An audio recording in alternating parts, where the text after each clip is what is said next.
करीब 55 सालों से 1100 फ़िल्मों के ज़रिए लोगों को हँसाने और गुदगुदाने वाले फ़िल्म और हास्य अभिनेता सतेंद्र खोसला उर्फ़ बीरबल जी आज छिंदवाड़ा में हैं।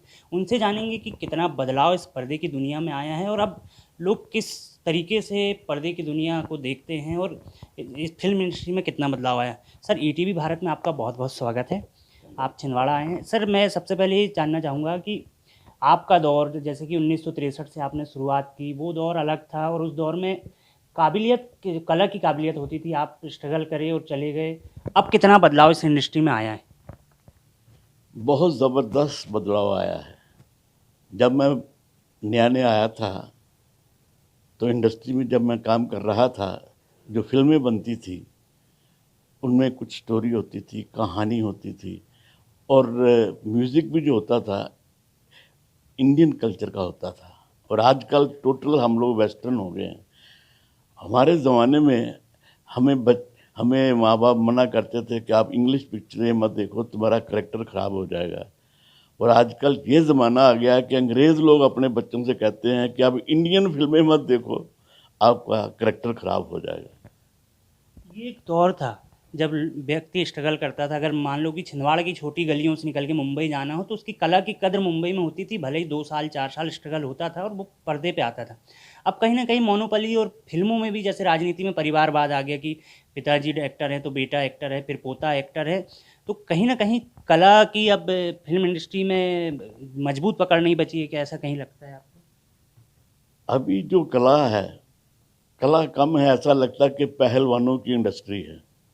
अगर आपकी बॉडी अच्छी है, आप थोड़ा बहुत नाच लेते हैं, तो आप बहुत बड़े एक्टर। अभी जो एक्टिंग में डेप्थ होती थी, जैसे हमारे टाइम पे थी, ये अपने संजीव कुमार जी, किशोर कुमार जी, दिलीप साहब, देव साहब, वो एक्टिंग उनमें नेचुरल थी।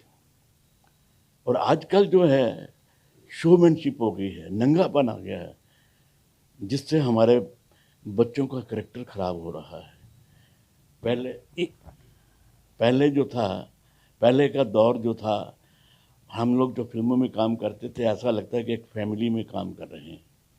लेकिन आजकल टोटल शोमैनशिप हो गई। एक दौर होता था जब विलेन भी होता था, कॉमेडियन भी होता था, एक्टर भी होता था और हीरोइन भी होती थी। एक सामंजस्य कोऑर्डिनेशन होता था मूवी में, ये लगता था कि हम परिवार के साथ कुछ देख सकते हैं। अब वो बदलाव खत्म हो गया, या तो सिर्फ रोमांटिक होगी या सिर्फ एक व्यक्ति एक्शन पे एक्शन मोड पे होगी। तो ये कितना बदलाव इस पर्दे पे आया है? बहुत बड़ा बदलाव आया है। मैं तो चाहता हूँ कि जो हमारे टाइम पे था ना, वैसी फिल्में बने जैसे वी शांताराम जी बनाते थे, बिमल राय जी बनाते थे, जिनमें एक स्टोरी होती थी, एक कहानी होती थी, फैमिली सब्जेक्ट बनते थे। और जो डांसेस भी होते थे पूरे क्लासिकल होते थे, जैसे वैजंती माला, पद्मिनी वगैरह नाचती थी। उस दौर में और इस दौर में बड़ा फ़र्क है। हम लोग टोटल वेस्टर्न होते जा रहे हैं, जो कि बहुत बुरी बात है। हमारे कल्चर से बड़ा कोई कल्चर नहीं है। इंडियन कल्चर जो है, that is the best culture, जिसमें माँ बाप, भाई बहन, रिश्तों की बात होती है। आजकल का जो है वेस्टर्न होने से एक आजकल के बच्चे भी जो कहना नहीं मानते, अपनी मनमानी करते हैं। हमारे ज़माने में पति को परमेश्वर माना जाता था, और आजकल के ज़माने में पति को कुछ नहीं समझा जाता। वो दौर था। आपके गुरुजी भी हैं, किशोर जी हमारे मध्य प्रदेश से हैं, रफ़ी जी थे। उनके गाने आज भी लोगों को एक संदेश देते हैं। आज के लिरिक्स में वो दम नहीं है, वो चीज़ें नहीं है, तो गानों का भी बड़ा परिवर्तन आया है, क्योंकि गीतों से लोगों का एक मनोबल बढ़ता था। जैसे कि मेरा नाम करेगा रोशन और ऐसे कई हैं, मेरा भैया, चंदा। किशोर कुमार मेरे गुरु हैं। मैं उन्हीं को देखकर एक्टर बनने की कोशिश की मैंने, और काफ़ी कामयाब भी हो गया। मैंने उनके साथ कई फिल्मों में काम भी किया है, उनसे पर्सनली मिला हूँ। वो बड़े महान इंसान थे। मैं तो कहता हूँ उनको भगवान ने आर्टिस्ट बनाकर ही भेजा था, जबकि उन्होंने कोई संगीत सीखा नहीं था। लेकिन आज तक जितने भी गाने उन्होंने गाए हैं, किसी में बेसुरे नहीं, सुर को पकड़ के गाए हैं। मैं उनको सल्यूट करता हूँ कि ऐसे महान आर्टिस्ट दुनिया में कभी कभी आते हैं। और मध्य प्रदेश को गौरव होना चाहिए किशोर कुमार जैसे एक्टर यहाँ पर पैदा हुए। अभी कंगना रनौत का एक बयान आया है आज़ादी को लेकर, आपने सुना होगा 2 दिन पहले, कि असली आज़ादी 2014 में मिली है, इसके पहले जो मिली थी आज़ादी वो भीख में मिली थी। इसको लेकर विवाद है कि आखिर 1947 से जो हमारे स्वतंत्रता संग्राम सेनानी थे, देशभक्त थे, तो क्या उन्होंने कुछ नहीं किया है? इसको लेके मतलब इस टाइप की बयानबाजी करके एक्टर क्या चाहता है, क्या दिखाना चाहता है आपकी नज़र में? मैं तो कहता हूँ कि एक्टरों को अपनी एक्टिंग पर ध्यान देना चाहिए, अपने आर्ट पर ध्यान देना चाहिए। ये पॉलिटिक्स जो है ना, that is a different game, और हमें पॉलिटिक्स में नहीं आना चाहिए। मालिक ने हमें जो बनाकर भेजा है उसी के हिसाब से चलना चाहिए। मैं तो यही कहूँगा कि पॉलिटिक्स इज़ डिफरेंट, बिल्कुल टोटली डिफरेंट। आर्ट एक पूजा है, सरस्वती माँ की पूजा है, वो बड़ी पवित्र चीज़ है। और पॉलिटिक्स में तो आपको जानते हैं क्या क्या हेरा फेरियाँ होती हैं, क्या क्या ड्रामे होते हैं।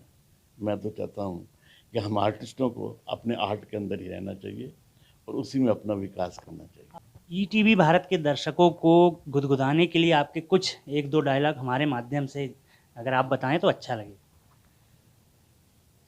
एक दो डायलॉग मैं ओम प्रकाश का एक शेर सुना देता हूँ जो मैं हमेशा याद रखता हूँ, और उन्हीं के अंदाज में।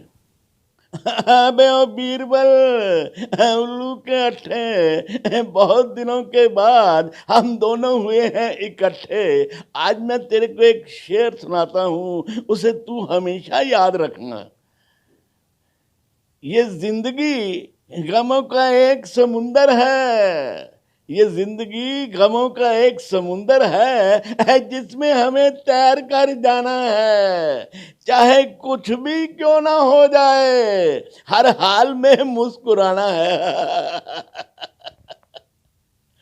तो ये थे बीरबल जी, जिन्होंने करीब 1100 फिल्मों में काम किया और भारतीय फिल्म इंडस्ट्री में एक जाना पहचाना हास्य अभिनेता के नाम पे मुकाम भी हासिल किया है। इनका साफ कहना है कि अब फिल्मी दुनिया में काफ़ी बदलाव आ गया है, क्योंकि कलाकार को अपनी कला के प्रति समर्पित होना चाहिए और आजकल वो नहीं है, सिर्फ इंडस्ट्री बनकर रह गया है। महेंद्रा, ईटीवी भारत, छिंदवाड़ा, मध्य प्रदेश।